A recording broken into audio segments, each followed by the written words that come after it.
All right. Welcome, everyone. Welcome, everybody, to the closed session of the Hermosa Beach School Board for today, Wednesday, October 11th, 2023. Calling the closed session to order for the evening. Dinah, would you take the roll, please? Board Member Barrow. Present. Board Member Klug. Present. Board Member Bove LaMonica.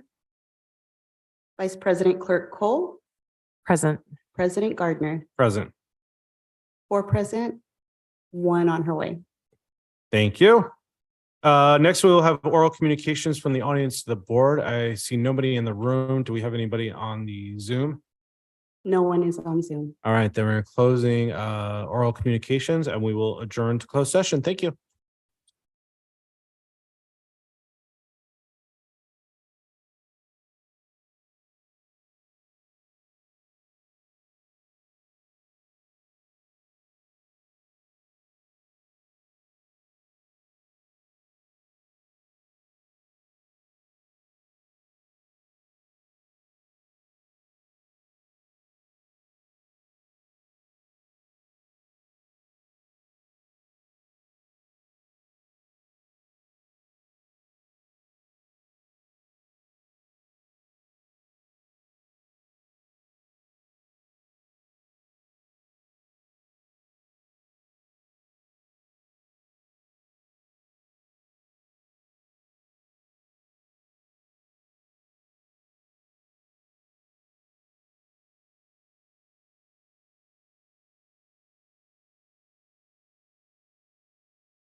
I can't hear you, so come over there. We're just wondering, Peter, if you have an extra fork.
That was a great swing by Morris. Let the ball down.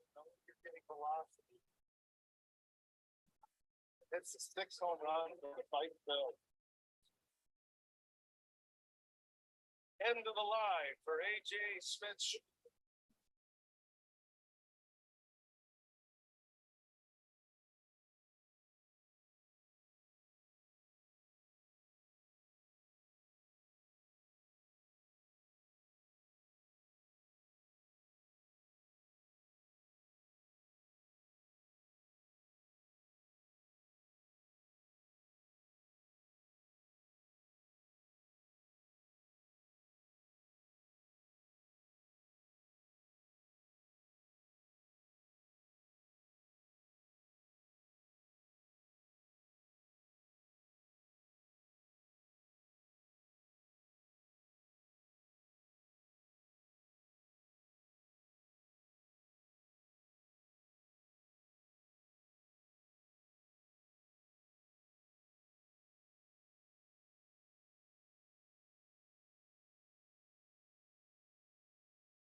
All right.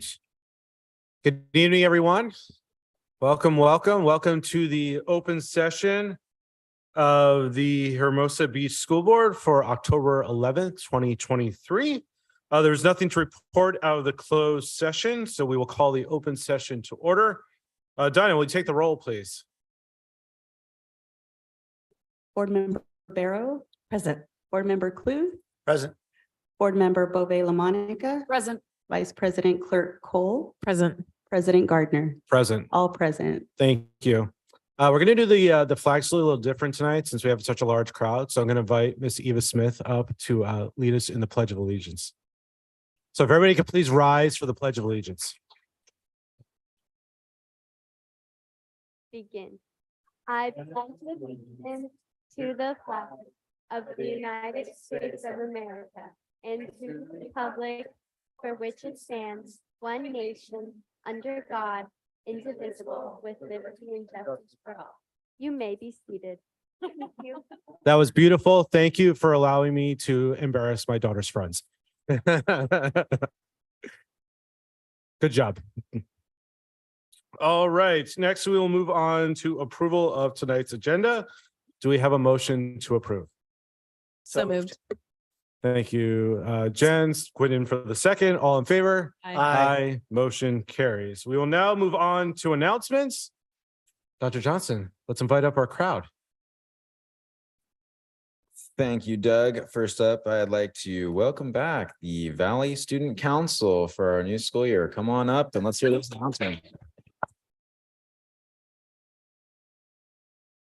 Oh. Enthusiasm and excitement.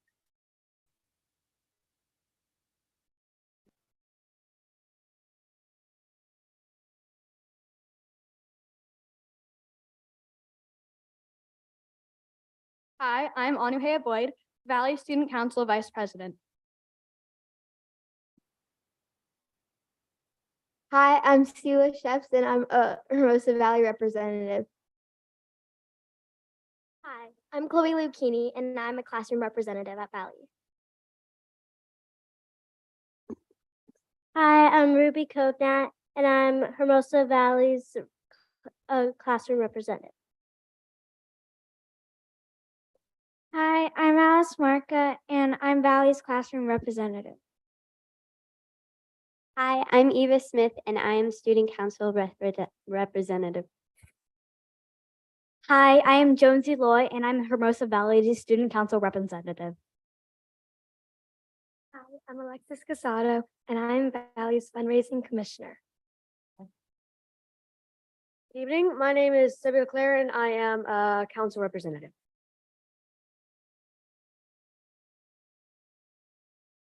Hi, my name is Cordelia Ferriola Davis. I'm a student council representative.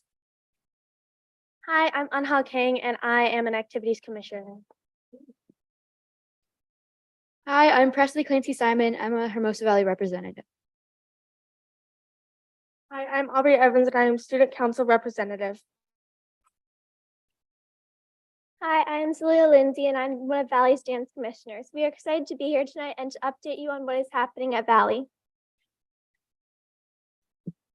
Last month, we celebrated Start with Hello Week. It was a week full of activities that focused on reaching out to others, inclusion, and community building. We want to give a big shout out to Miss Riley, Valley's student counselor. She did an amazing job putting together an entire week of activities for students. We also want to thank Bo Bridges for capturing some amazing photos for us. Today, Valley students participated in the first Spirit Games of the year. Students and staff were able to come together, build community, increase connectedness, improve relationships outside of previously formed friend groups, and to compete with one another school-wide. It was a very successful day with very excited students who are excited for our next Spirit Games. There are so many fun projects happening in our elective classes. In STEAM robotics coding with Miss Bell, 8th grade students are making race cars out of balsa wood using workshop and tools provided. Next week, students are going to finish their VEX IQ robots and will compete in different games for points. In STEAM video production, Miss Bell, 6th and 7th grade students are working on and editing news clips that will be presented in class. The news clips must be as realistic as possible. Students will be conducting interviews and taking photographs of sports games and other fun activities, going on campus and incorporating into the news clips. In Mr. Kaplan's STEAM 7 class, students are working on creating music videos. They'll move on to digital photography. We are excited to see how the final projects turn out.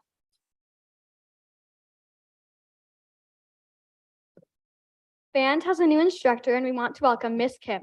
The band has been hard at work and had their first Valley performance today at our pep rally for Spirit Games. The band played Star Spangled Banner and Infernal Gallop. Last Friday, October 6th, band students were invited to the Miracosta Band Night at MCHS. The students were able to sit with the Costa Band and play with them during their football game. It was such a fun and educational experience for our band members. In Miss Ripley's yearbook digital photography class, students have just finished their second project of the trimester and are in the process of taking photos and posting them to their online portfolios. They will soon be working on this year's Hermosa Valley yearbook. In Miss Brown's Math in the Real World classes, students are working on a Shark Tank project where they'll be creating their own business. Students are also learning about margins, equity, patents, copyrights, and more.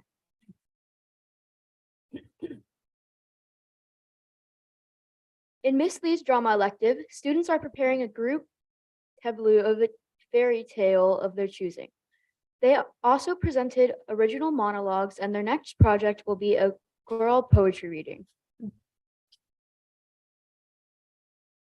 In digital literacy with Miss Cox, students are learning about copyright and different types of scams, including phishing scams. Students also create copyright posters that are being presented and put around the room. At the end of this month, we will be having our annual Halloween Carnival on Friday, October 27th. Students have begun selling raffle tickets and will continue to sell tickets through the 27th. The Middle School Student Council will also be holding their annual bake sale during the carnival. Make sure to stop by. We hope to see everyone there.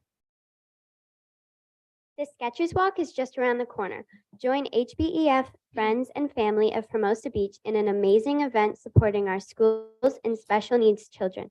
The Skechers Peer-to-Peer Friendship Walk will be held on Sunday, October 29th.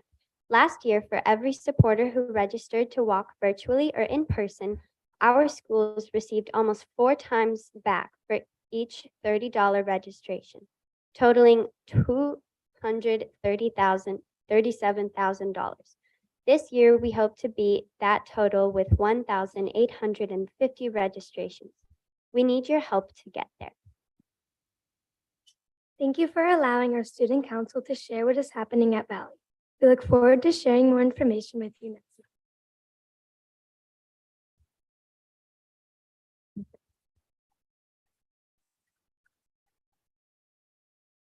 Thank you, everybody. That was awesome. It's definitely a missed part of the summer meetings. It's definitely a highlight that we have, and it's really awesome to have such a large group here, sharing everything that's going on at the school year. And thank you to Ms. Gonzalez for always organizing them so well. Thanks. That was really nice. And super kudos to Ms. Gonzalez. ASB, you guys are super lucky. She is fantastic. I've watched her do it for years now. So thank you. Next up, back to provide an announcement about how preschool is going. Preschool director Hannah Ford.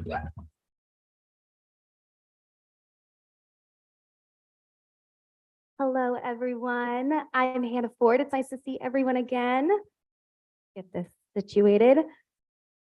I would like to take this time to highlight our preschool program. See if this, there we go. So each morning, our preschool families drop their students off in the library, and our staff select tabletop activities to keep our students really engaged during this time. And at 8:30, as the bell rings, our preschoolers collect their belongings and head to class. You can see their happy faces reading their books and playing with the blocks. It's been a really great calm space to enter in the morning and then bring them upstairs to their class. So Frog Street is our preschool curriculum that meets the unique needs of our 3- and 4-year-old students.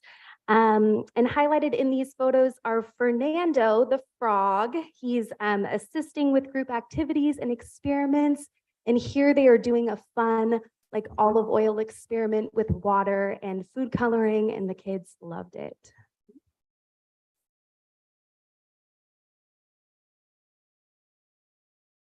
So during our outside playtime, various gross motor activities are set up on the playground for our preschoolers to practice and develop their gross motor skills.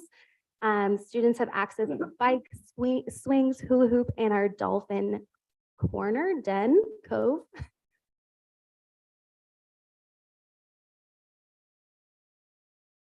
So here you see the students participating in a sink and float experiment. They each made educated guesses on which item would sink or float, and they were all shocked to find out that Legos do in fact float.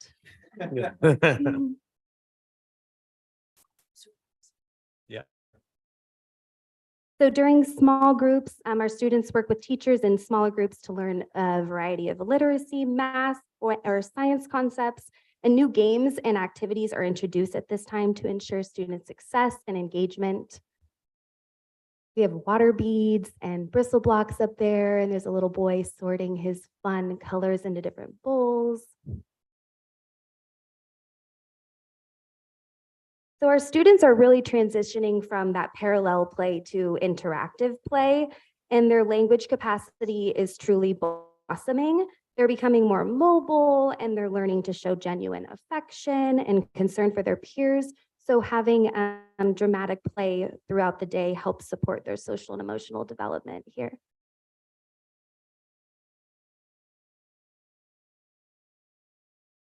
So here our students are enjoying snack time outdoors. This time provides lots of opportunities for students to socialize and connect with their peers and even learn about new food groups.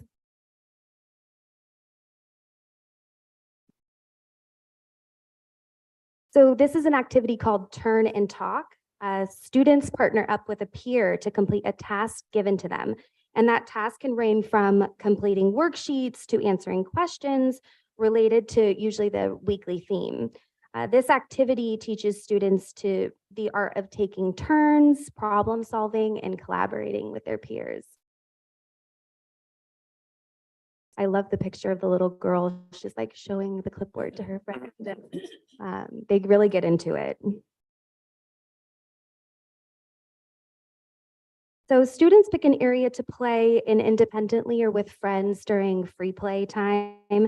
The center activities typically have that pretend play, the discovery, art, building, and reading activities for them, and new themed activities are added weekly. I hope you enjoyed seeing our preschool in action. And that's all. Thank you. Do we have any questions? For Ms. Ford, right? Thank you so much for the presentation. It was exciting to do the walkthrough a few weeks ago and see it all in action. It looked like two questions. One, it looked like the tabletops in that picture were preschool size. Is all our furniture now on that 3-4 Yes. leg Yes, size? we have lowered everything to be at their level. And as of right now, it's a good level for them to also stand or sit. And it does have ability to rise or lower depending on our age group. And last question, what's our ratio right now of teachers' aides? It's 1 to 12, 1 teacher to 12 students, and then 1 aide to 6 students. And that's how we get our 18. Thank you. Any other questions? Oh, thank you. Okay, thanks, guys.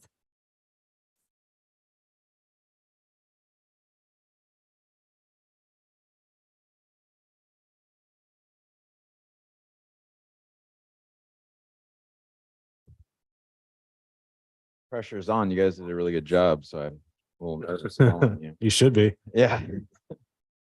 All right. Tonight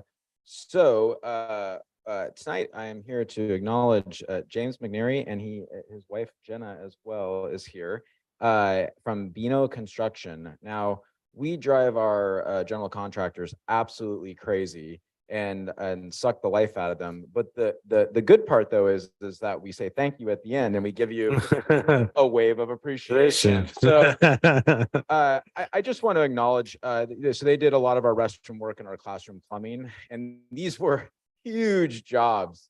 And special kudos to Nancy and Paula. We grinded over the summer, and it wouldn't have been possible without Bino Construction, and the contractors that we worked with did such an incredible job. And we just want to acknowledge that they installed 2 new drain traps in each of the 4 restrooms to prevent gases from moving up to the drains. They repaired stucco and paint at the drinking fountains at View. They installed ceiling access panels in 9 classrooms at View, and they installed new GFI outlets in the View Schools boys restrooms in buildings 500 at Hermosa View. And the reason I bring all this up is they did all that for free. That's $20,000 worth of work free of cost, because they're supporting our mission here of doing great things for kids.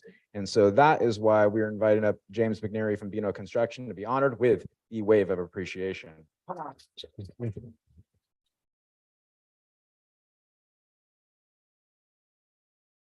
James, we like to put people on the spot and have them say a few words to the board, if you don't mind. I'm nervous. Don't be nervous. But no, guys, thank you for giving me the opportunity. You know, there's challenges on our side too, and so everybody worked together, and I got a lot of guidance from everybody. So we're really thankful for that. My wife helped out a lot, so I got to thank her and the team. You know, Control there, Stone Rock, and American Integrated as well. I mean, everybody pulled it together. Everybody's top shop here. Thank you. Thank you. And if you could stay, we're going to take a quick picture. Doug, if you come down, we like to memorialize that. Jenna, just a heads up, this is public record, so I think you deserve a big salary if you're not getting it.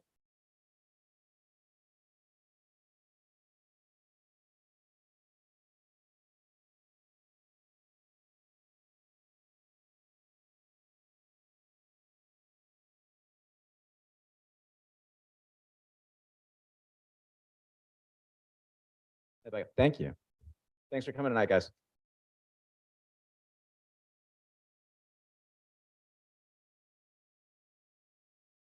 All right, moving on to oral communications from the audience to the board. I'm not seeing anybody in the room. Do we have anybody on the Zoom? No one on Zoom. All right, then we are going to close oral communications and move on to superintendent update. Thank you, Doug. First off, fall sports are very much underway. We have girls volleyball, flag football, and cross country. Some things that we're very excited about. I'm actually going to the games tomorrow, girls volleyball and flag football. And then starting next week, we are going to be beginning a clinic where all girls volleyball students, regardless of age or ability, can come and participate starting next week. So very excited for that. And our coach, and thank you for the boards for supporting that. And then with cross country, kudos to the city and Parks and Recreation. We are working on holding our first cross country meet here in Hermosa. And the date that we're targeting is November 2nd. So very exciting, lots of firsts around here, and looking forward to that. Skechers is on. It's the best game in town. Hermosa is very good at it. I love making fun of the other superintendents with our 120% participation rate. So please, if you are watching, register your neighbor, register your neighbor's dog. You can even register the squirrel in your backyard. All runners count. Make sure that you register them individually. They've made it so easy now. You know how easy it is? You don't have to put it in emails anymore. No, it's amazing. So easy. All you have to do is pay the $30 registration fee. Please register if I didn't say that already. Peer-to-peer, best game in town. Looking forward to it. You know, you don't even have to go.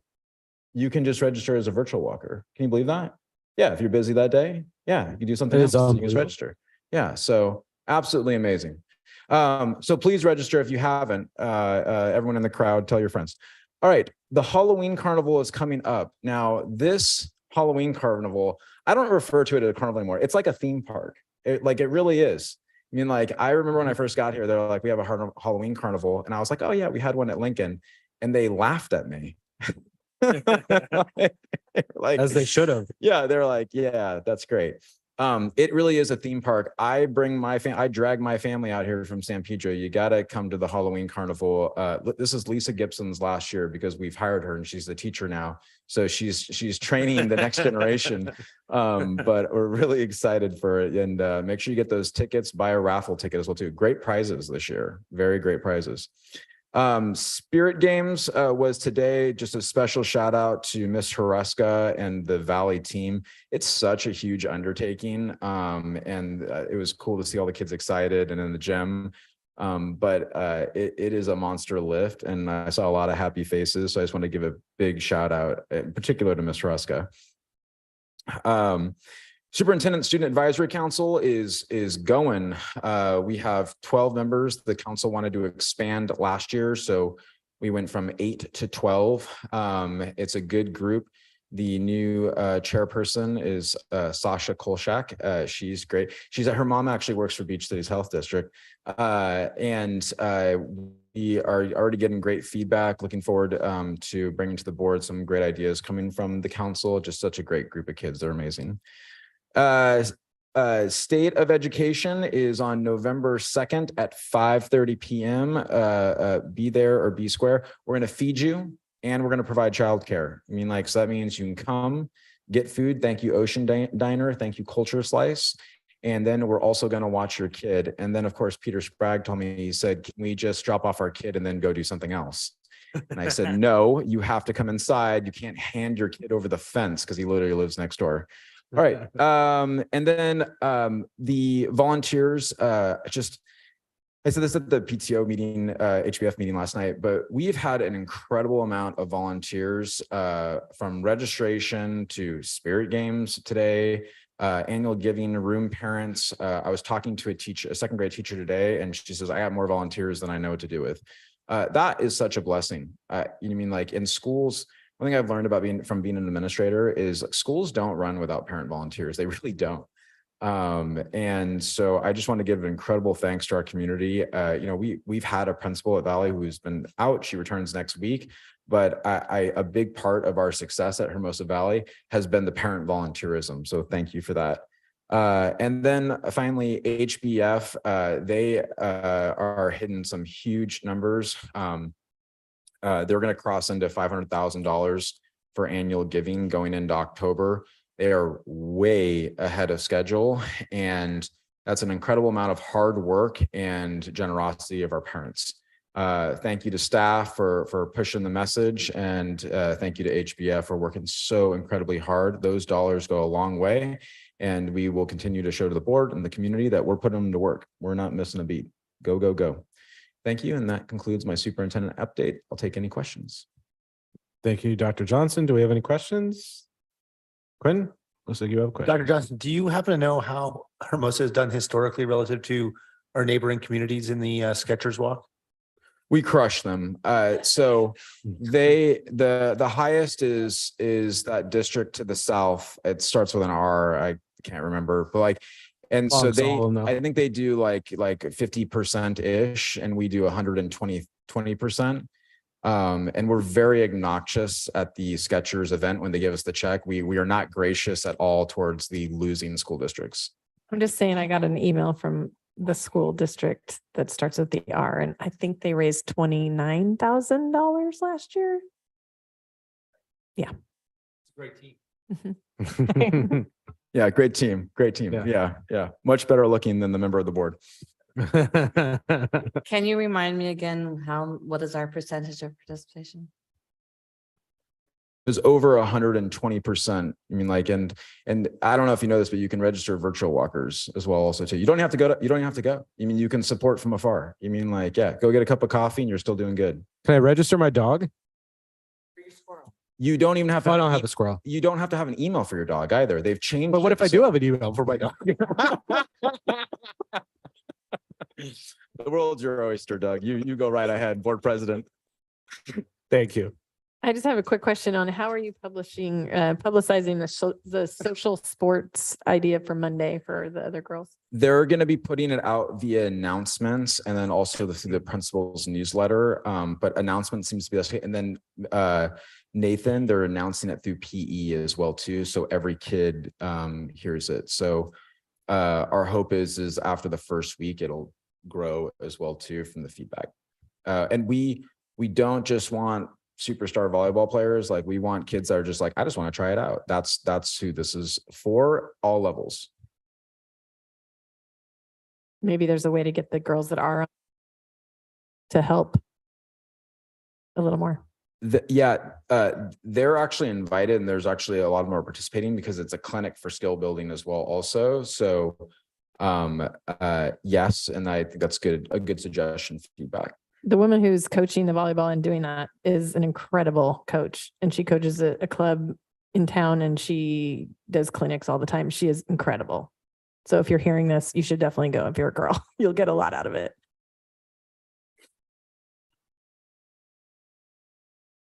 All right. Anything else for the superintendent? Seeing none, we will move on to board reports. We'll start at this end. Quinn, anything? Maggie? Hi, all. The South Bay Coalition Against Hate, 2 updates for that. One, Hermosa Beach is going to be hosting the October meeting. That's on the 16th in the middle of the day. There's an email going out about that. Thank you to Anne from the city for helping us arrange that. And then tonight is the South Bay Solidarity Stand Vigil that's happening in Manhattan Beach. Obviously, we're not there, but it went out on a variety of channels. And then the third thing to keep on your radar is November 13th is the LA versus Hate Week. So we're a member of this coalition, LA Coalition Against Hate. And so there will be a variety of activities that are being pushed out. So Thank you, Maggie. Listen, Jen. yeah, anything? the Wellness Council met, was it last week? I mean, they were Yeah. humbled by the people that are on the committee. There's, how many total do we have now? It's 18? around 20 total on the council. Yeah, incredible people, parents that are participating and interested in, coming up with other programs and or leaning into the programs that we do have in Hermosa. So it was a great hour-and-a-half meeting to get to know who the new people are on the committee and re-engage people. Beach City's Health District is there too. Thank you. Yes. All right, Kathy? Nothing? Okay, moving on then to superintendent report and board discussion. We will start with R-09-2324 on the Beach Cities Health District report. Welcome.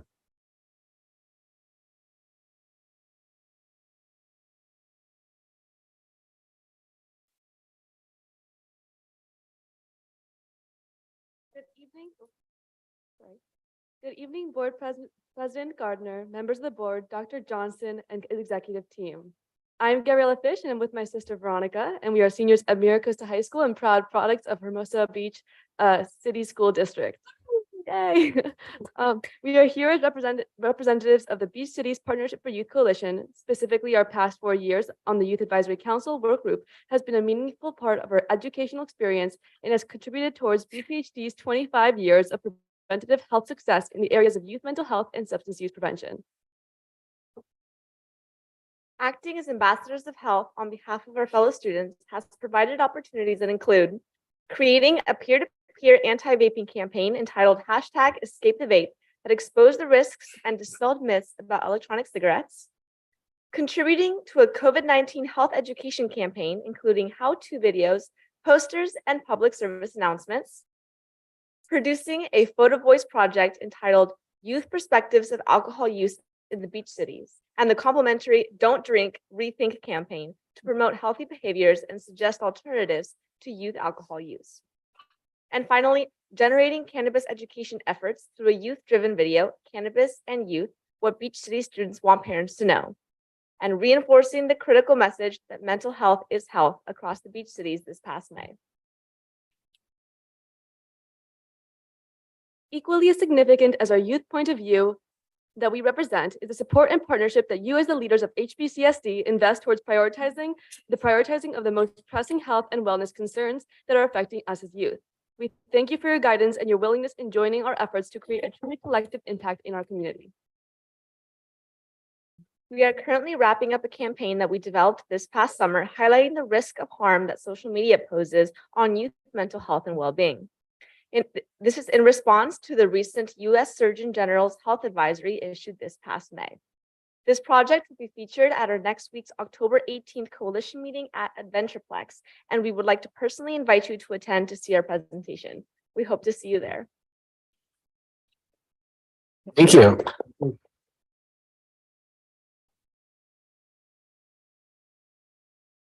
Good evening, Board President Gardner, members of the board, Dr. Johnson, executive team. My name is Emery Chen. I'm the Director of Youth Services at Beach Cities Health District. And thank you for allowing me to speak tonight about our truly unique relationship between BCHD and Hermosa Beach City School District. We've been serving the Beach Cities community since our inception in 1955, and we're especially proud of celebrating 25 years of success, focusing on preventive health this year in 2023. This anniversary milestone is only possible because of the essential community partnership like the ones we have with Hermosa Beach City School District and our collaborative effort on such health priorities as public health and safety, mental health, physical and brain health, and substance use.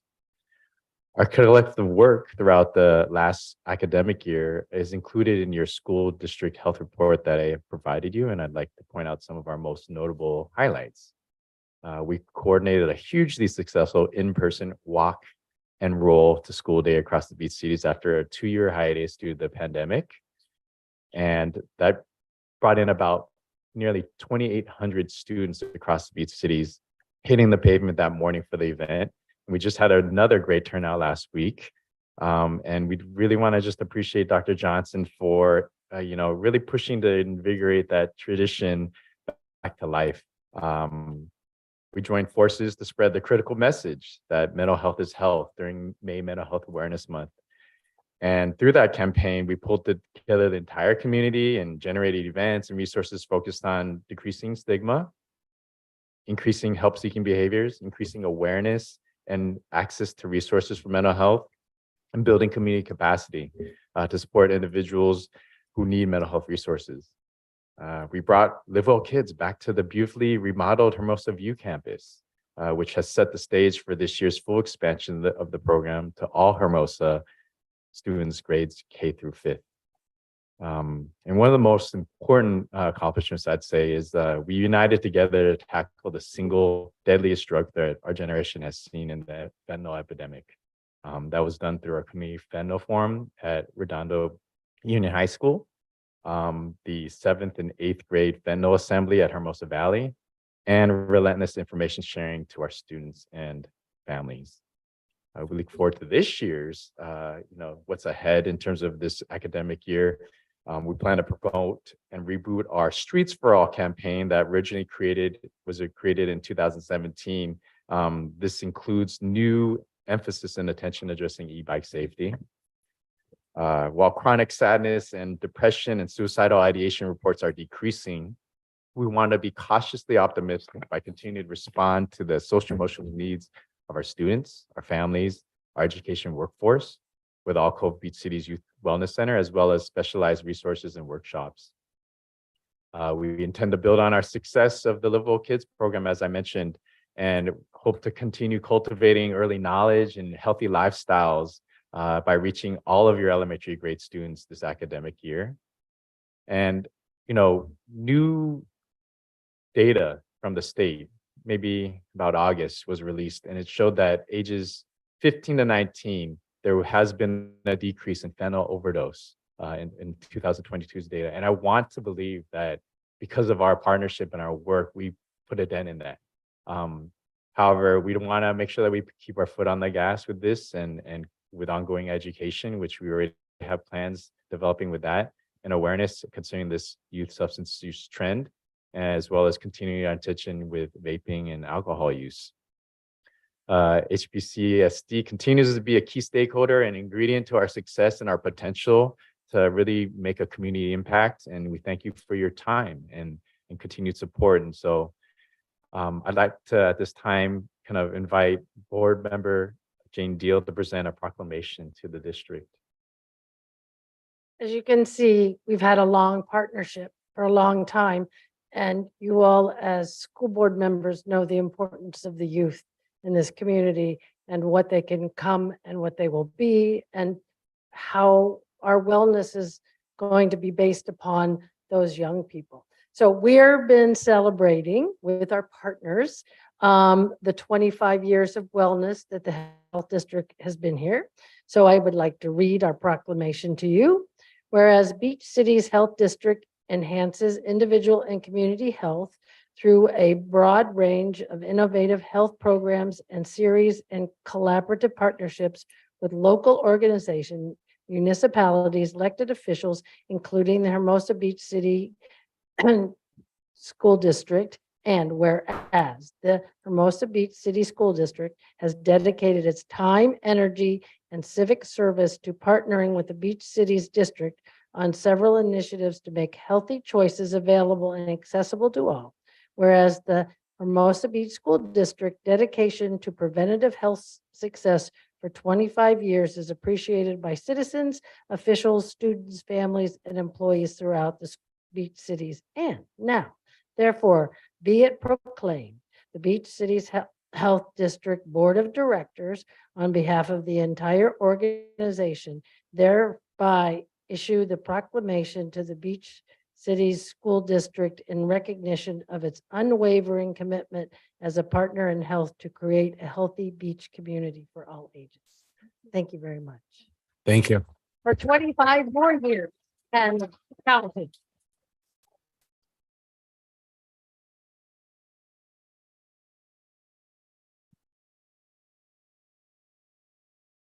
I told you what my first teacher used to say, right? Chin up, tits up. Right before we go on stage. Oh, yeah. I'll snap a couple if you want to. 1, 2, 3. Okay. Very good.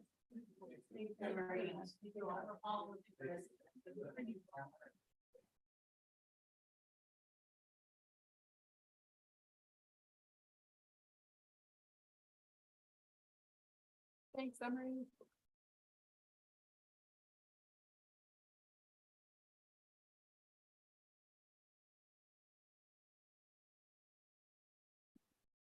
Is he gonna stay for the long haul? They're in it. They're in it to win it. All right, moving on to the next superintendent report and board discussion, R-10/2324, and on the enrollment and staffing update. Dr. Johnson.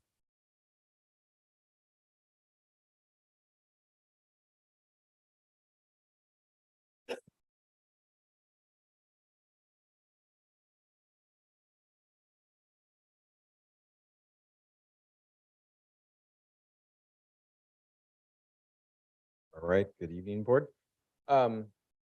This is the third and final update for staffing and enrollment, and we are pleased to share good news.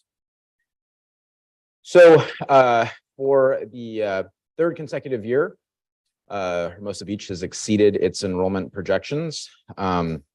This upward growth will interestingly result in the district no longer relying on the 3-year rolling average legislation, which is very interesting because we were one of the districts that advocated at the state level for the 3-year rolling average and hold harmless because of our enrollment loss. And now we will be one of the few districts in the state of California that isn't reliant on it. So we're very proud to be retaining our Hermosa students and to be continuing to grow. With that said, the staffing costs with the enrollment growth are still pending because our negotiations are still ongoing with the Hermosa Beach Educators Association. It's going very well. Our HBA and the district have a long, proud partnership, and we look forward to continuing to negotiate fair compensation. So there you see the multi-year projections. These were done in January 2023, working with our partner Decision Insight. And this was our registered enrollment in May 2023 when the board received its last staffing and enrollment update. Numbers were at 1285 as total enrollment. And there you see the various projection benchmarks. Benchmark conservative is what you should base your funding on. Benchmark moderate is what you should base your facility capacity on, so that you have enough seats for students and you also have the right number of dollars to pay for their programs. All right, here we are in October, and the district has exceeded its enrollment projection. Our goal is to get to benchmark conservative to make sure that we are fiscally meeting our goals. We exceeded that and hit benchmark moderate +3 at 1330. Proud to announce that this week we had 4 additional students, so we are currently at 1334. So this is a enrollment trend based off of the years since 21-22. And there you see the enrollment growth trends in gray that are actuals. And there under projected conservative, you see the enrollment projections from Decision Insight based off those January 2023 projections. There you see the enrollment trends projected under the moderate enrollment trend. This is the ceiling, so to speak, and the corresponding trends in comparison to our actuals for the last 3 years. Yes. Would you go back one slide just really quick?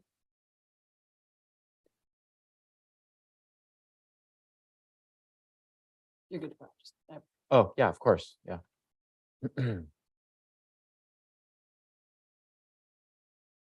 So since we presented budget to board on January 1st, here have been our FTE or full-time employment increases for certificated and for classified staff.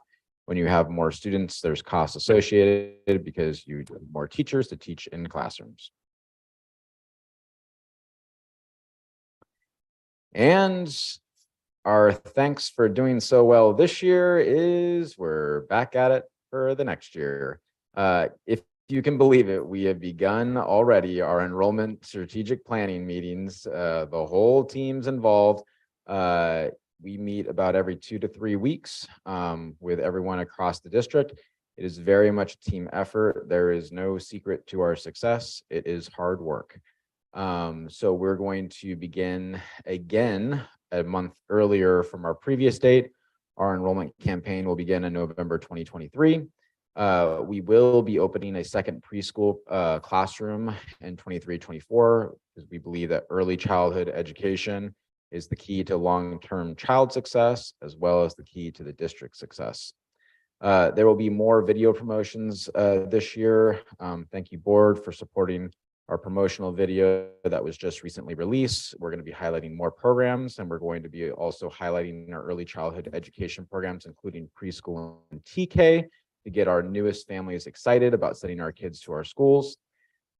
From survey data, we've learned that the biggest promoter of our district is neighbor to neighbor. That when we query our incoming families about how did they hear about us, most likely response is they heard about us from a neighbor. So that will be the focal point of our campaign, word of mouth. And then TK expansion to children who turn 5 expands once again to June 2nd. And we will be meeting that benchmark. We've always stayed right on target with that. Some districts have not pushed back that far, but we've try to meet each of those benchmarks every year because we believe that the younger our kids enter Hermosa schools, the more successful they will be. There's the poster child, Ali Pang. The Ali Show. At this time, I'll take any questions. Thank you, Dr. Johnson. Do we have any questions? Start this end, Quinn. Do we engage Decision Insights every year? Like how does that work again for developing kind of new ongoing forecasts?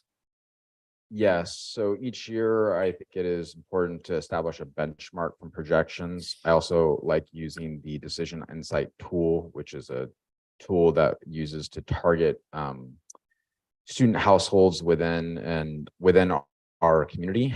And we work closely in order to look at the qualitative and quantitative data to make those projections.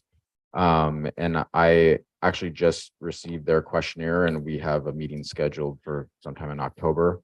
And each year we try to roll back our projections, because I think that we're becoming more comfortable with like our starting point for enrollment campaigning. Do we do any recalibrations with the tool? I mean, in my short experience, they tend to go low. And I don't know if that means that the tool isn't calibrated right, or just we've been amazingly or lucky for a couple of years in a row. I'm just wondering if they're conservative and their moderate benchmarks always end up low, does that mean we should just take their numbers and add 5% or? Well, this year, I think each year we're getting better, and this is in relation to the demographics that we're attracting, which I think is hard to predict. And that's why in 2021, we didn't use a projection, because we lost so much enrollment, like it was anyone's guess under COVID.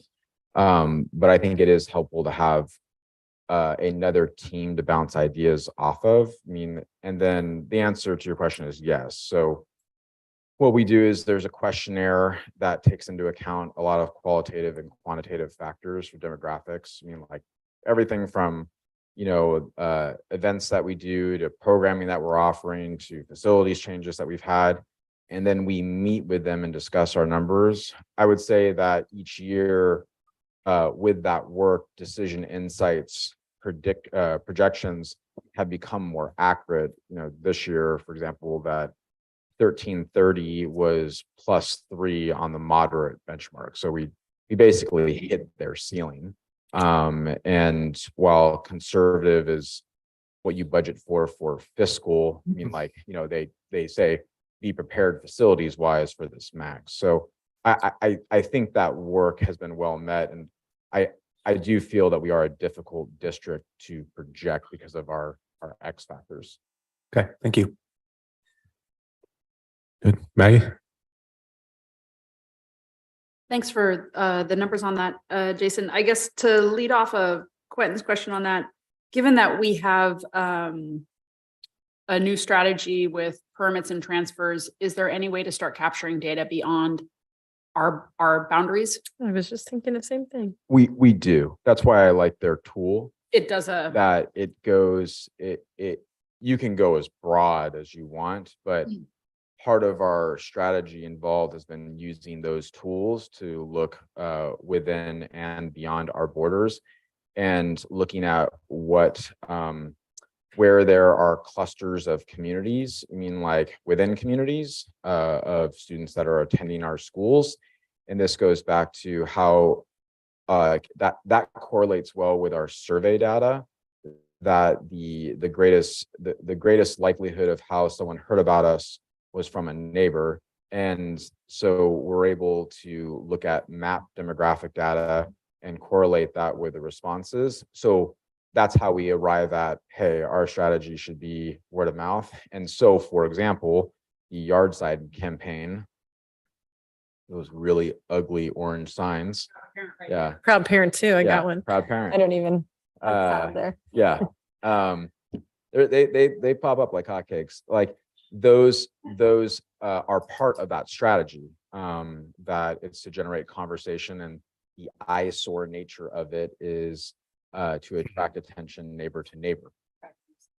One last question off of that. Sylvia, you can check me on this if I'm wrong, but I do believe we had nothing prior to the bond campaign in 2013, and we brought in Decision Insights as a way to create baseline data for demographics. That's something I remember, but maybe I'm wrong. No, that's accurate, because we can see data going back in those years. I want to say that's when we started pecking it. And I'm not sure if we went with Decision Insights because nobody wanted to work with Hermosa and we got lucky, if they're the best in the field, if nobody else does the work, like and this is my question leading off of Quentin's, is their tool recalibration the right thing for Hermosa, or is there any other world that we should look at? That's a great question. So Decision Insight has evolved. Like they were assumed by purchased by Power School. And Power School is, you know, as Jen would say, the Mac Daddy of student information systems. And so they're considered the top tier. And then also to like, you know, it's we're able to bundle contractual costs. I mean, like, because we are a user of Power School. All right. Thank you, Maggie. Jen? I was just curious. So go again, building off Maggie and Quentin within Decision Insight. Decision Insight. So can you, at one point we had gotten a statistic that was like, there's X amount of like this age group living in Hermosa Beach boundaries, this kindergarten age group or TK age group. And so that's why we were like, this was years ago, and we were like, oh my gosh, we're not even capturing all these kids. We need to capture more kids. Do we know what that, is the tool that they have something you can give us that information? Just for curiosity's sake, I'm wondering how many kids we're talking about. That actually wasn't Decision Insights work. That was my work using census data. And no, but they gave, before you came, they gave us that information also. Do you remember that? And so Decision Insight also bases their demographic information off of census data. Yes. Okay.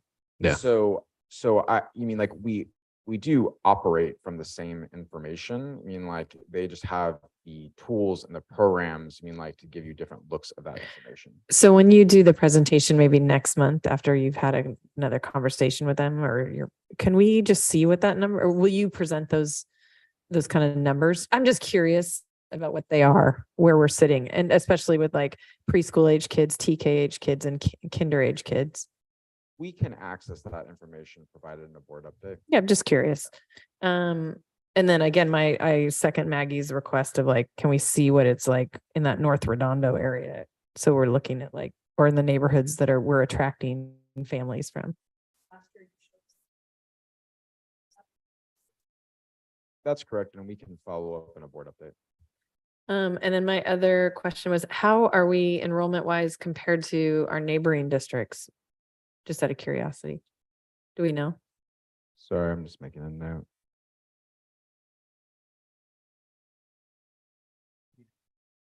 Our growth, yeah. Seems like we're growing. Sorry, Jen, you're just throwing at me fast. I want to make sure I get it. Can you repeat the question one more time? How is Hermosa's enrollment compared to our neighboring districts? We can take a look at their final enrollment reports. I can speak statewide that the net gain is negative. So we'll follow up in a board update in order to share their enrollment. I'm just curious again. And then preschool, just to clarify for families that might be listening, preschool, can they enroll at any time? It's not on a school year calendar. Yes, they can enroll at any time. We encourage families to call Director Hannah Ford to set up a tour. Great. So currently our first class is full and we are opening another class. When are we opening that other class? I can answer that. So we hope to open that class in the 23-24 school year. I mean, like, and currently we're working through the Department of Child Welfare. That is a timeline. It's an indefinite timeline just because of the nature of the process. So we are currently actively following that process and hope to bring back to the board a more targeted date as soon as possible. Families can put on basically a wait list right now. The wait list already exists and like we already have students on it. Great. Well, I can just attest that Miss Jessica is a great preschool teacher who's there, since I have a product of Miss Jessica.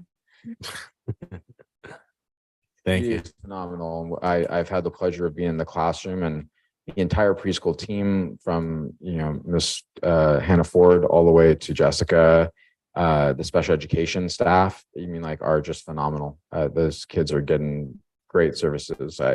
Honestly, I genuinely, it's not just because it's Hermosa, it's a genuinely very impressive team there.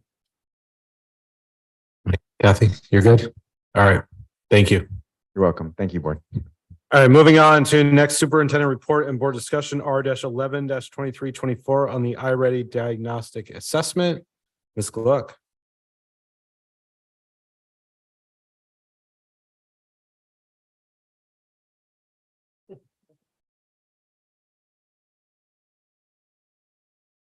Good evening. Tonight I'm here to talk to you about our diagnostic data from iReady. We will be reviewing performance of cohorts, subgroups, and domains in reading and math. iReady is an assessment that evaluates students so teachers can provide individual instruction for students who need help with academic achievement or students that need differentiation. When we review our cohort data, we see gains in our biggest gains are in our elementary years in reading and math. We'll also look at subgroup data, and we show that our ELs have the strongest growth and gains in the area of reading, and we do have areas of focus that we will continue to work on as well. Our iReady benchmark windows, we have 3 benchmark windows. The first window is just to provide a baseline. Our second window is to provide and measure the growth of our students. And the third is a summative assessment to see where our students finish at the end of the year with their standards. I'm happy to report that we maintain high levels of student participation in iReady. The assessment does take a few days, and our students are doing well in their performance and in participation. Here you can see our reading data in iReady. Luckily, we have 4 years of consistent data of iReady. In 2020 was the year of COVID, and that assessment was taken at the home with students. Based on our data, we have a trajectory of a 15 to 20% growth by the time we finish with our iReady assessment for the 3rd trimester.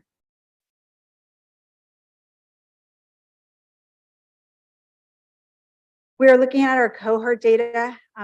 It's important to know that this data we look at in a longitudinal way, and it's also essential for teachers to look at trends for students so we can improve our academic performance and our skills as teachers. We see in this data our first graders to 2nd grade had some strong gains, as well as our early years are really important in the area of reading. Is this percentage of meet or exceed? Meets or exceeds. Any questions? Also, you can see our 5th graders, they've had some big leaps since they were 1st grade. Are there any you're concerned about there? On the prior slide? You think it was the folks who are now 3rd grade, it's been a drop.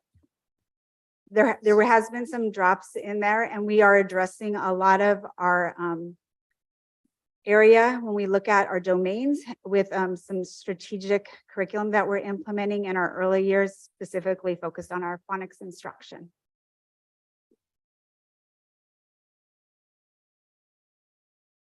When we look at our subgroups, you can see the subgroup data for a few years. Our ELs are doing a tremendous job in the area of reading. We do have an EL coordinator that works with these students before school, and she provides intervention classes, and she also pushes in for students K through 8 that are ELs. The rest of the data, you can see some of it is static where it remains the same, but we are looking for the growth for the 3rd trimester and the 2nd trimester. When we look at our domains, we can continue to see that phonological awareness and high frequency words continue to be strong domains for us. These skills are taught in our early years, and students continue to work on these skills as they progress. Informational text and comprehension of literature, these are skills that continue to grow with students as they continue to become better readers. As we look at our math data, we can see the trajectory for the end of the school year. We continue to work with our students who are on grade level, 1 grade level below or 2 grade levels below, with personalized learning That's a key skill that we're focusing on and pulling small groups for instruction.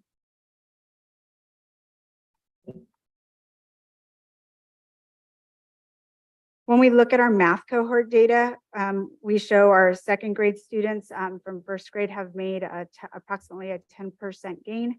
And then our current fifth graders from first grade, they've made approximately a 16% gain throughout the years.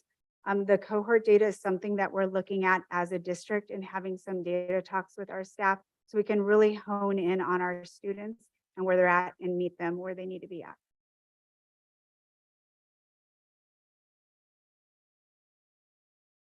Our math subgroups, our subgroups for students, you can see here.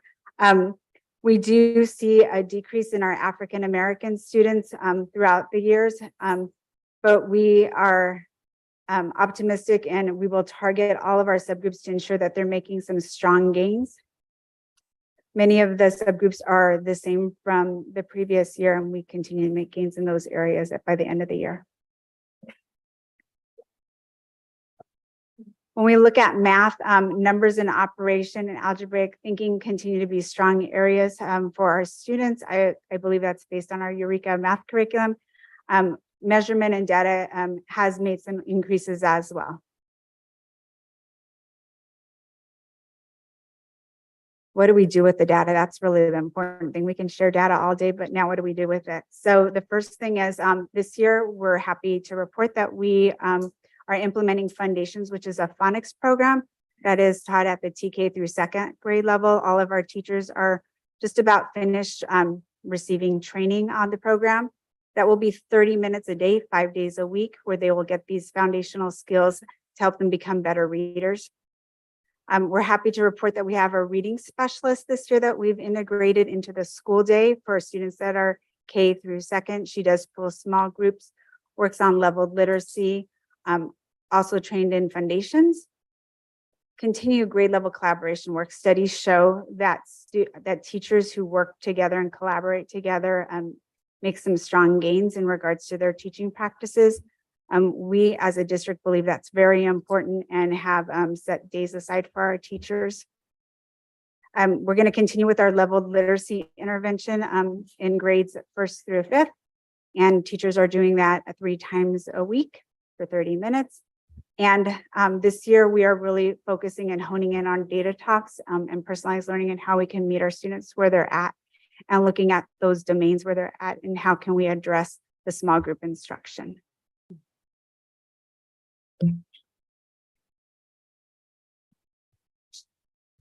Yeah, we'll start this time, Kathy.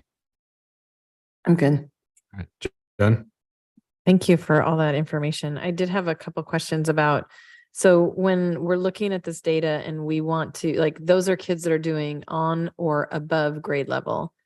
So if they're, are those kids, the ones that are not doing on and above grade level, at what point do they start receiving intervention with us? So the intervention, we have 2 types of intervention. We have intervention after school when those classes will start, I believe next month, those will begin. We also have intervention within the classroom. The teachers do set time aside to do the intervention within the class. When the students are doing the intervention directly with the teacher, whether it be LLI, then the other students can work on iReady with the personalized learning.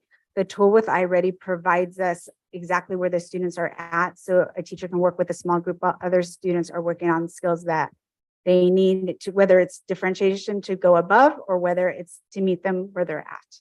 And are students told like where they're at in their levels, like that they're on or above grade level? Like, do they know what they're working towards? Some teachers do grade level conferences with the students in regards to where they're at. And then the rest of the class works on, the teacher will say, get out your computer, let's work on iReady. And the kids know that everyone's skill that they're working on is different. Right. Okay. And then my next question is there ever been any consideration, it's just something to think about, you know, there's other models of how to integrate into the day, small learning environments or small learning, you know, like I would say like where in Adams Middle School, they have a tutorial. They have a block schedule, so it's a little different, but it's always built into the day. There's 3 days of the week that they do tutorial, and teachers can request them to come to or students can request to go and get extra help. I'm not sure it's seeing any gains with their students, but I know our schedule is not quite set up the same way, but I'm just wondering if we've looked into that as We can note that, to look at that as a team. We are doing that within the school day for the elementary students. right. This is a middle school thing, but yeah. Okay. I just am not quite sure when I look at this data, when I need to get concerned, or if you're like, this seems pretty normal, or because I'm always like, if something's like, if 50% of them aren't at or above grade level, or we're at 23% at or above grade level in math for, let's say, African-American students. And we know that in October, what, is there a sense of urgency to that? On that demographic, I would like us to follow up and look at the total enrollment of those demographics, because they have been evolving. And many of those demographics, such as African American or ELL, on the state level, they're not reported because there's so much variability with the size of the population. So we'll follow up in a board update about that particular demographic. Right. Okay. I'm just, my overall question is like, are these red flags that we need to be like, there is a sense of urgency. We need to let everybody know that, or let these students know and their families know, like, we got to work differently or more. I would say that based off of this data, because it's beginning of the year and diagnostic data, and we're measuring the number of students that are at grade level to, at the beginning of the year, like that this data is promising. We only really compete against ourselves because our data is so strong. But we do utilize this data to target students now, like for tier 2 to tier 3 interventions. And we've been working with our team in order to better track how our teachers are not just implementing the interventions LLI, but also tracking the growth of those students over time. So that's our work with our principals. And so when we report at trimester 2, like 2 things are happening during that time. One, those students, we can see whether they've been responsive to intervention for the grade level year. 2, like the grade level, the grade has progressed. So when we take that second benchmark, we can see those students that are making appropriate trajectory progress. And then finally, if they're not, that's when interventions kick in, such as an assessment, or we move towards tier 3 interventions, which is why we brought in supports such as the reading specialist at TK2, recognizing that like after school intervention for our K through second graders, we were not getting the response we wanted. We shared that data last year that we're good at moving 2s to 3s and 3s to 4s, but we definitely saw a slowdown, particularly in reading, of moving 1s to 2s. And so that's why we're trying to mix it up and try things different. And on top of that, better track, like the growth of tier 2 interventions in the classrooms from teachers. On the note of the middle school tutorial schedule, this has been a subject that has come up. Like about better serving our students with middle school intervention. We've tried different things, but we too have interest, like in considering other options such as scheduling. And we look forward to, when Principal Bledsoe returns, working with the Hermosa Valley team to consider every year, different options are on the table to how to get to where we want to be. And one of our vehicles for next year, for this coming year, is instructional rounds. And also looking at grade level grades for mastery and comparing that with these benchmark scores, and then seeing whether those are fidelity with each other. And then for those students that are falling in between, are they responsive to the interventions we're providing, and then allowing the opportunity for teachers to compare practice. So by no means are we there, and by all means is there plenty of work to do. I would say that this is the time where we start to identify red flags, but it's probably too early to draw those conclusions en masse at this stage in the year. Thanks. Yeah, my last question was about alignment with grades in these kind of assessments. So there's not like a misalignment. So thank you for answering that. Yes, and we continue to explore that, particularly last year at the middle school level, and comparing, and we did that through the equity and inclusion report that we did in July. And then that data with Ms. Bledsoe is working with her team, you mean like before the year ended and going into, because we were looking, in that case, we were comparing trimester 2 data. And upon her return, we'll be working with the team looking at trimester 3 data, SBAC scores. The SBAC scores became standard.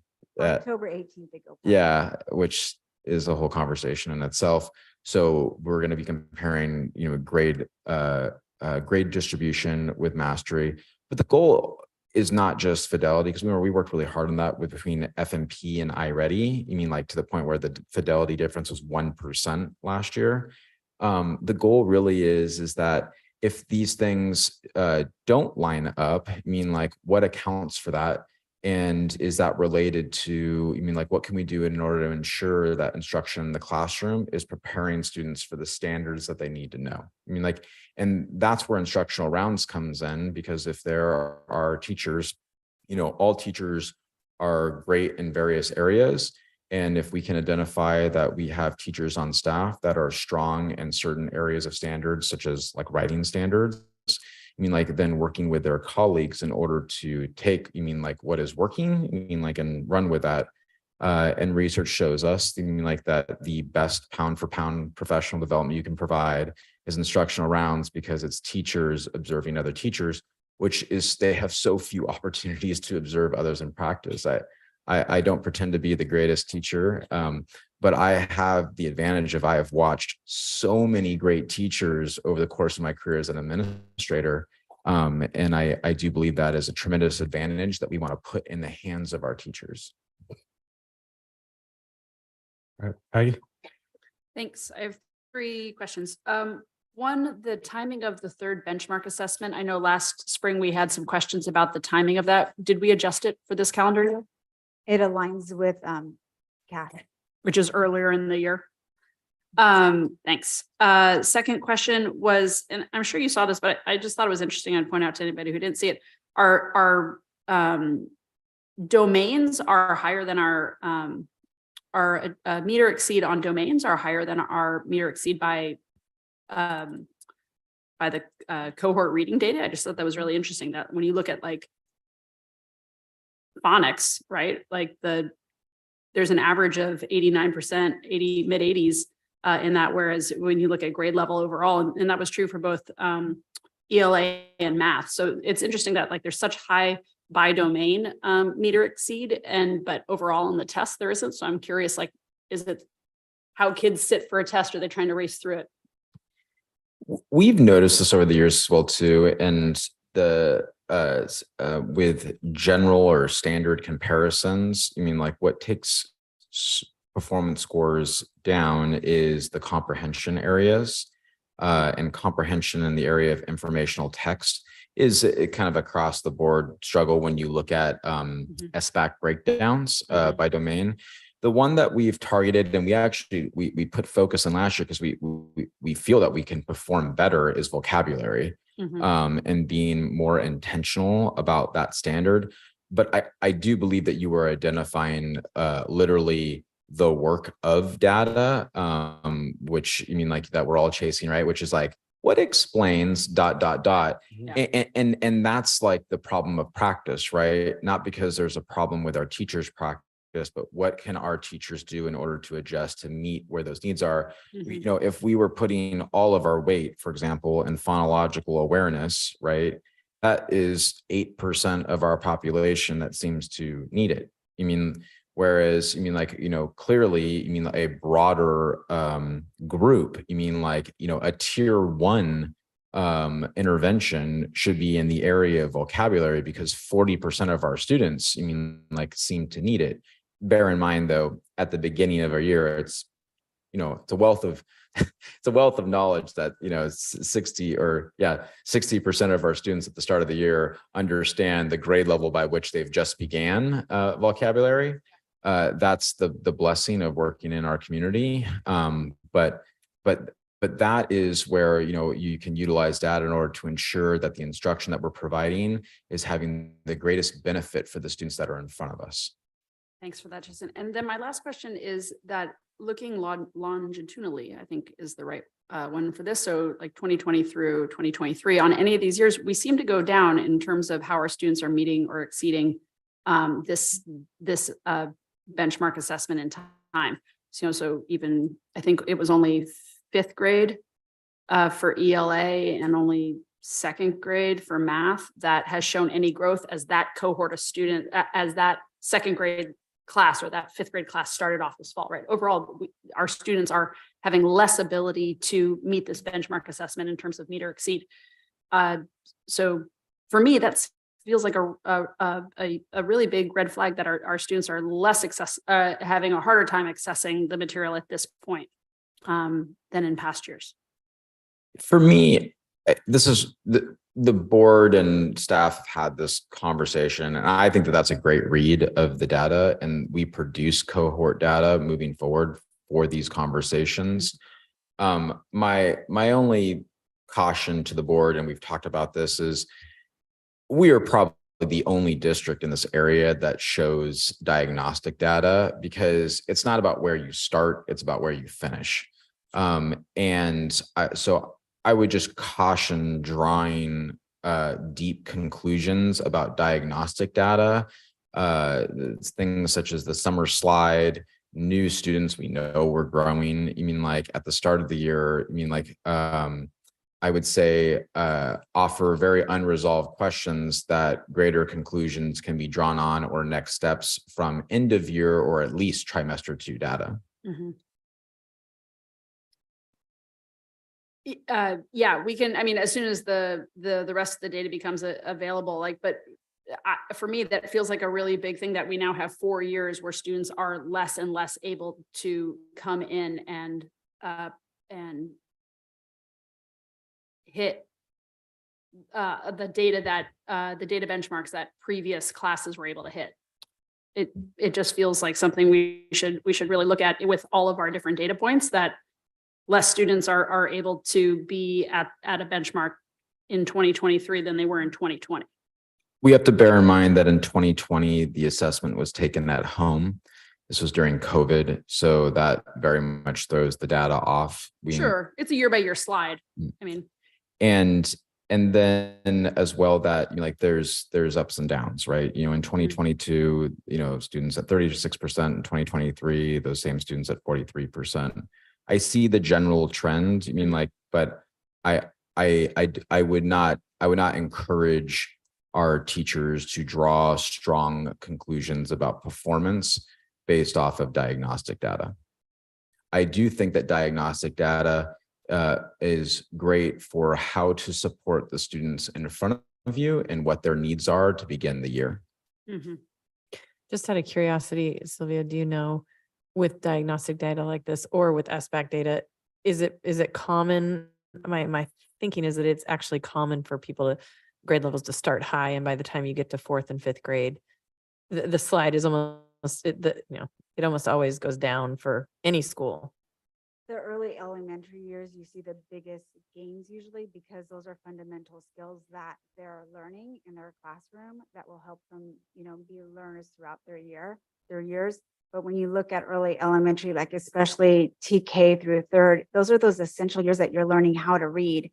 You're putting letters together, you're putting words together. And then 3rd grade up, you're really focusing on that comprehension piece. That's the really important piece. You got to get those fundamental skills. And so that's why those grades seem to have those biggest jumps, because they're putting all the pieces together so they can.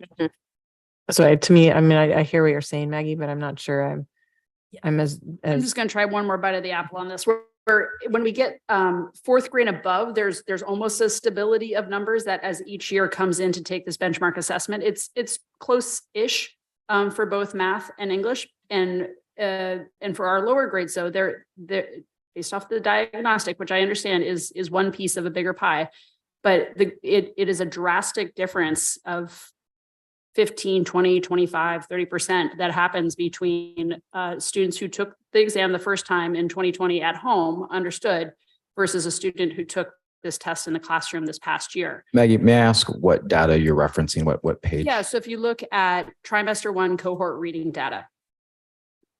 I don't know what slide that is. So, Yeah. so the way that I would read this data is that first graders in 2022, when they took the diagnostic data, Mhm. 35% of them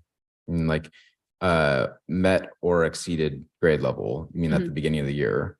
This year in 2023, 53% of them met or exceeded the grade level at second grade. It's the same group of kids. Yeah, I'm not looking at cohort. I am looking longitudinally and how each class is entering in off of first grade.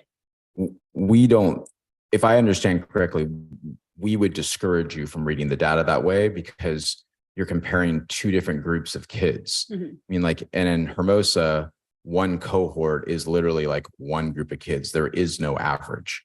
So we're not, looking at 8 different elementary schools and their performance. You mean like of a large group of children, like one cohort can have very wild differences in performance for Hermosa because of, one grade is, anywhere between 115 to 140 students. So statistically speaking, you could have pretty wide swings in performance relative for Hermosa based off that. So that's why we are now presenting the data in cohorts to the board because we believe that is a better way to interpret the data. And it is much more prescriptive for our teachers rather than comparing 2 different sets of students. Fair enough. Yeah, I even look at it myself and I go, okay, COVID was a wash. So 2020, I just kind of like, I don't want to say I discard that. And then I go 2021, they're really just learning how to take the diagnostic again inside. Yeah. And then I just compare the two. If you're going to go side by side, I'd go 22, 23 side by side. And then I would go 4th grade's a little bit of anomaly. Maybe they were learning a little more how to take the test. But most of the other ones are pretty close in numbers. We also recognize, to Maggie's point, though, that this is a growth area for all of us. We are just beginning to digest this data by cohort. That was a conscious decision that we made on the Equity and Inclusion Committee, as well as with grade level leadership teams. So this is an adjustment period for how we're digesting the data as well. 4 years gives us a meaty snapshot. We actually have a graph to look at. Like, Yeah. And I, to me, from some point, we welcome the conversation because what we're talking about right now, this is the type of conversation that we want to be happening between teachers where it's like, wait, but, and, there's been tough conversations already about like, is this the appropriate way to look at data on our own staff?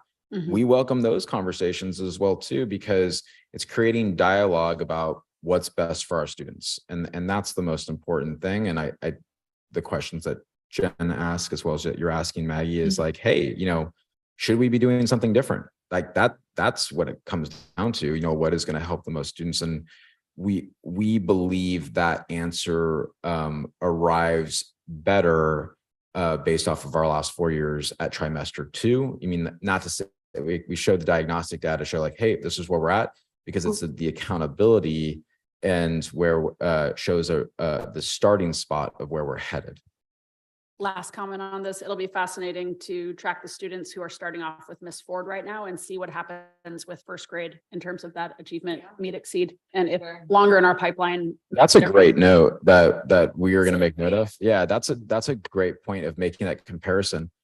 Research says, which I'll be presenting at the State of Education, that it accounts for achievement and actually accounts for, they did a comparison of students that participated in preschool and children that did not over longitudinal. I mean, like their average income household per month is $2,000 higher. That was an economic study. So, I mean, that's some pretty tangible results about early childhood education. All right, thank you, Maggie Quinn.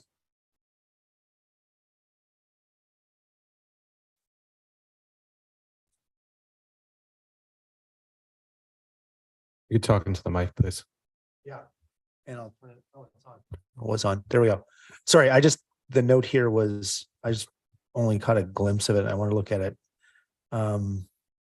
So this is for newbies or people who are slow like me. what this is saying is that, we're at the start of the year, so that you wouldn't expect a lot of green. The 23 measurement is going to improve as the year goes on and kids absorb their material. And we're expecting 25 to 30% growth in that green. So we're hoping for 75 to 80% being at or above grade level by the end of the year, right? Great. Okay. I just want to make sure I understood that. Thank you. All right. Anybody else? All right. Thank you. We will now move on to consent. Do we have a motion to approve the consent calendar? Thank you, Maggie. Do we have a second? Second. Thank you, Jen. All in favor? Aye. Aye. Motion carries. Consent is approved, and we'll move on to board action. We'll start with Superintendent S-13-2324 on updates to board policies and administrative regulations. Dr. Johnson. Continued housekeeping, as always, on our board policies and admin regs.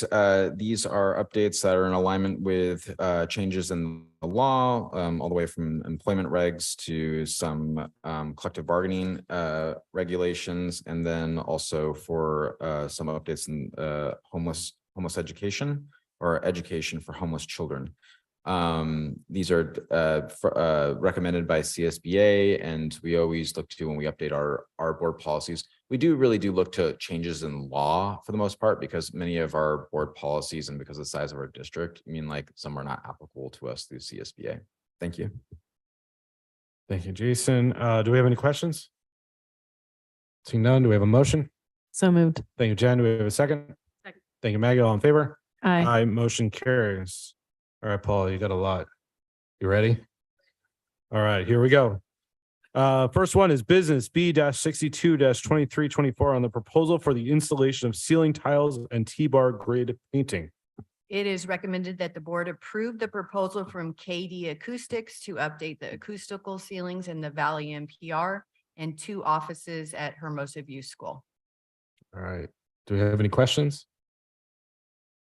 All right. Do we have a motion? So moved. Thank you, Jen. Do we have a second? Second. Thank you, Maggie. All in favor? Aye. Aye.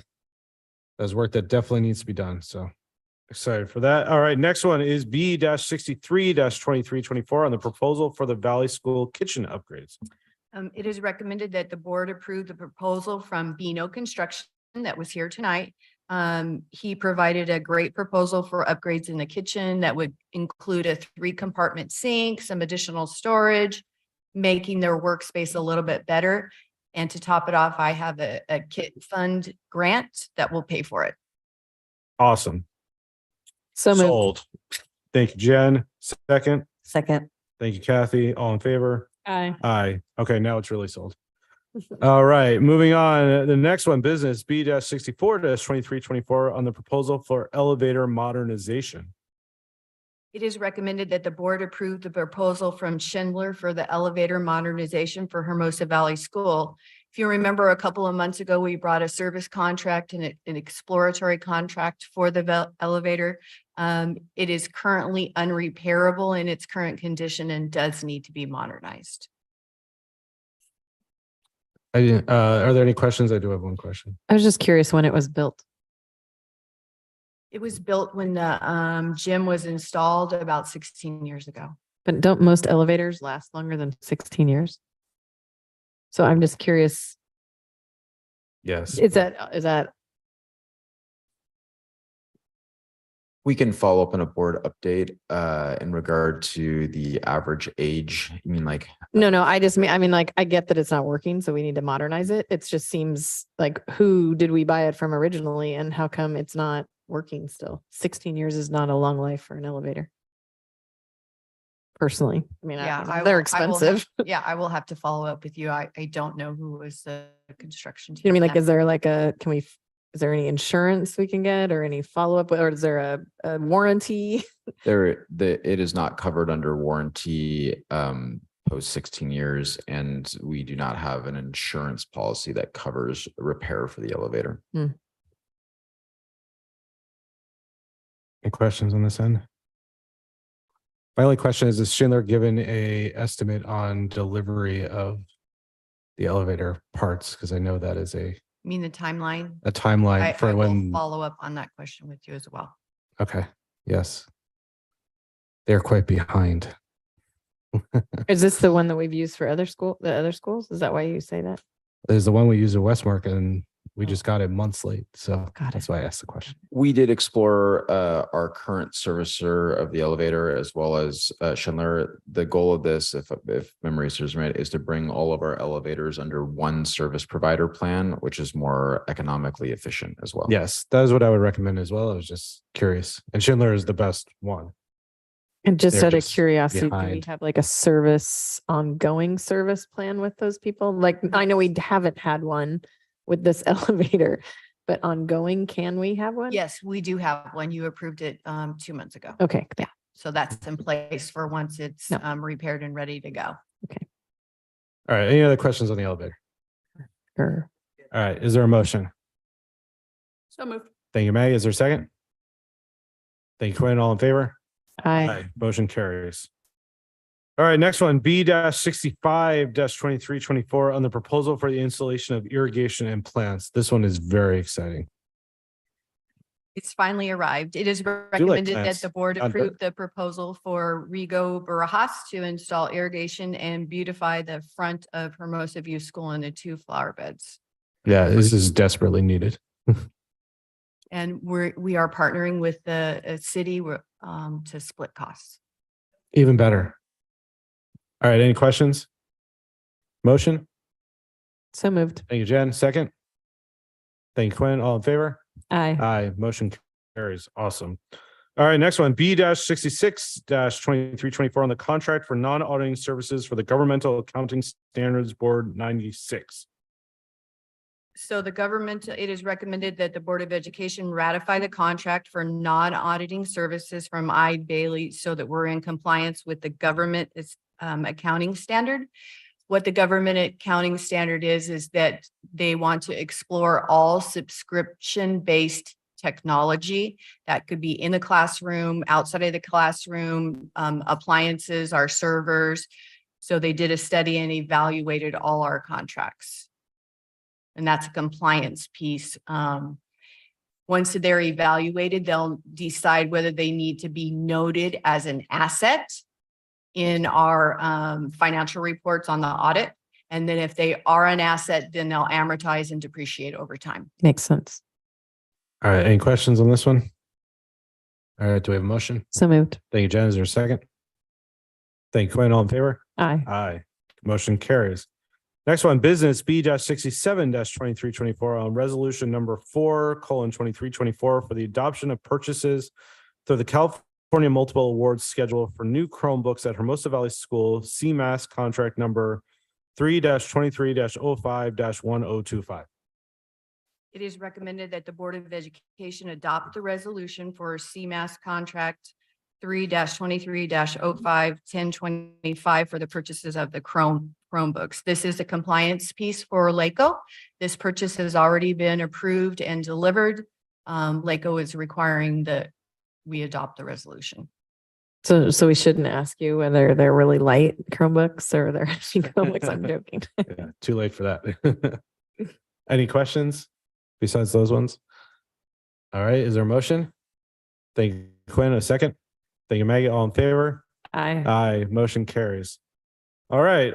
Next one, B-68-2324 on the purchase of preschool classroom furniture. Hermosa View is looking to open up a second classroom, so Yay. we're looking for the approval of recommendation for furniture, classroom furniture. All right. Any questions? Is there a motion? So moved. Thank you, Jen. Is there a second? Thank you, Maggie. All in favor? Aye. Aye. Motion carries. All right, last one, B-69-2324 on the contract special education staffing services. Just approval is recommended for the contract with Ed Theory to provide special education staffing services as needed. All right, awesome. Is there any questions? Is there a motion? So moved. Thank you, Jen. Second? Second. Thank you, Kathy. All in favor? Aye. Aye. Motion carries. All right, made it through. Good work, everybody. All right, board member roundtable. We will start on this and Kathy. Nothing. All right, Jen. I just had a question, and this, Jason, you can field this one. Can you just remind the public about Beach City's health district's offer of having Narcan? Is it Narcan? Yeah. Narcan? available. I had heard that potentially pharmacists around the area are also carrying it, and you can, as a citizen, just walk into the pharmacy and ask for a prescription to have it at your home if you need, and not even if you need it, just in case you need it in the neighborhood. I'm not familiar with that aspect, but I am familiar with what Beach Cities Health District is doing, and they are holding events, and they are distributing Narcan, and they did a distribution event just, I think, over the last weekend at a Manhattan Beach church, and they held an event. They did a very quick training of how to administer to the group. It is very simple to do so, and then they began distribution, and it was very popular and well received. And I do agree that the distribution of Narcan and people having it on their person, you mean like or in their homes, is a good idea. And then the administration of Narcan is very simple and also very safe. So there really is no drawback. It doesn't really possess any harm to someone that is using it. I wouldn't misuse it. But that was very clear and presented. And I've been to 2 Beach Cities events where they've talked about this, and they're going to continue to do these events of distribution. No, I had another question. Sorry, this Do is you not have about another Narcan. one, or- I do. Okay, please. Just with Beach Cities Health District, would you be able to encourage that? So can we at some point just review, what kind of in-school programming they're doing with Hermosa this year? We can definitely follow up and do a presentation about the programs that are offered, such as Live Well Kids, our gardening program, as well as the services that are offered through Alcove. So we can follow up on that. Because I just am curious. It was, so in school heavy for a long time, and I'm not quite sure if the balance is still as much in school or if it's more Alcove, which is again an amazing resource, but just wondering what the balance is a little more. That's a great question, and we can provide a presentation on that for the board either in November or December, and walk through the resources. Beach Cities prides themselves on being able to answer that question. Totally. It wasn't tonight's presentation, just wasn't that. So I was like, oh, okay, can't ask that question. And then my last question is more. Just one thing on that. I think I know I'm the board rep for BCHD, so I'm supposed to go to a meeting in sometime in the next 2 weeks. So I can also give Jason all of our up-to-date info. Okay, great. Thanks, Maggie. My last question tonight is regarding in-school programming. We used to have just another, it kind of builds on my question about like the Adams tutorial is like just a resource. Maybe it's not the right thing for us. Maybe it could be at some point, but I know at one point we had accelerated reader as a program within the school district to like, just again, support students through the library. And I was just curious, is that kind of a program, or are there other programs where we can encourage kids to, it doesn't have to be accelerated reader. It could be just something like that. We've actually discussed that over the years, and accelerated reader does serve a different function than iReady or our reading programs. It is reading access and reading enrichment, but we can take a look at that and for planning purposes and talk with our librarian that we contract with Redondo Union, as well as the great Heather Meyer and our other 2 librarians about maybe recommendations that they may have or resources. So we'll follow up about that. Yeah, that was the big thing when kids were coming to view years ago, they would get so excited to come in the morning and get their points through accelerated reader. So it just was a way to encourage reading. All right, Maggie, go ahead. Just hopefully a quick question, and I might be messing up my protocol, but my question was around, this board has always, I think, been admirably pro public access, and we also though have potentially an audience and folks that are here in person and maybe tuning in online of tender age and tender ears. And I just want to know what kind of protections we have in place for the kinds of disruptions we've been hearing about in the news that have been happening at public meetings. And you know, whether that's a conversation we ought to be having at the board level or with the administration about how to handle that if it arises. I believe that you're referencing the virtual public comment, and where there have been people, you mean like that have tuned in for virtual public comment and made disparaging comments that would violate board policy, or in the case of city council, council policy about decorum in meetings.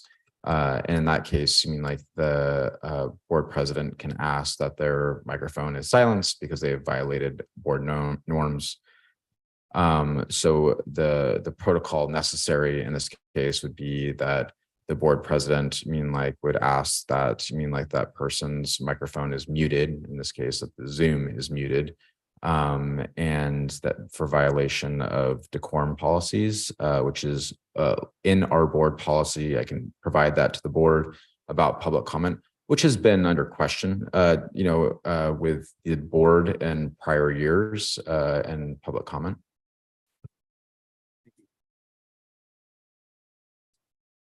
All right, I got nothing this week. So is there a motion to adjourn the meeting? So moved. Yes. Sign up for Skechers. Your dog, with or without an email. All